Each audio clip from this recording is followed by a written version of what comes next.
All right, let's do this in one take. Right now, the markets are closed, but I want to talk to you all about micros, why I trade micros, and I typically don't trade minis when it comes to these future contracts. The reason that I don't trade minis, which I do have over here, because I might eventually move that direction when the accounts get large enough. But in general, I like trading micros, and I recommend that you trade micros if you are still in the process of either learning, still trying to get funded, or even just passing challenge accounts. And even once you are funded with prop firms, I think micros are an amazing option, and I highly recommend that you don't sleep on them because utilizing them, you get to really dial in your risk.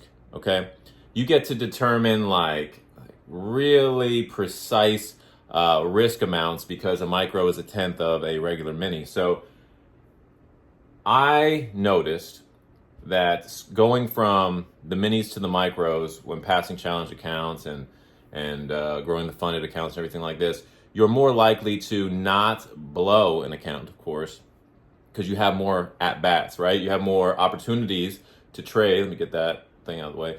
You have more opportunities to trade, okay? And you might be like, well, if it's worth a lot less, why would I even bother? Because at the end of the day, I'm here to make money.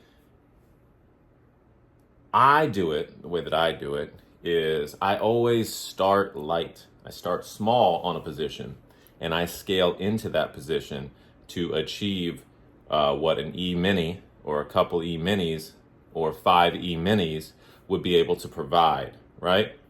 But I like to scale in, and I could go into all this stuff and maybe one day in a mentorship or something, I will spend hours going through this with somebody. But for now, just know that I like to scale into positions. I use micros to do so. It has been a game changer when it comes to passing challenge accounts, getting funded, payout, etc. I recommend it. Don't sleep on it. Don't look past it. Don't think you're better than it. Don't be proud. If you want to be a good trader, you have to be humble anyway. I don't care what homies in the Lambos are doing. That's irrelevant. That's irrelevant. A lot of the time, a good portion of their money came from selling the lifestyle and selling courses and that whole thing. So I ain't here trying to sell any lifestyle. I don't have any Lambos. I'm a normal dude. I got a day job. I make money day trading futures as well. If that's something you're into, stick around on the channel. I hope you learn a thing or two. I hope that you have great success. Be blessed.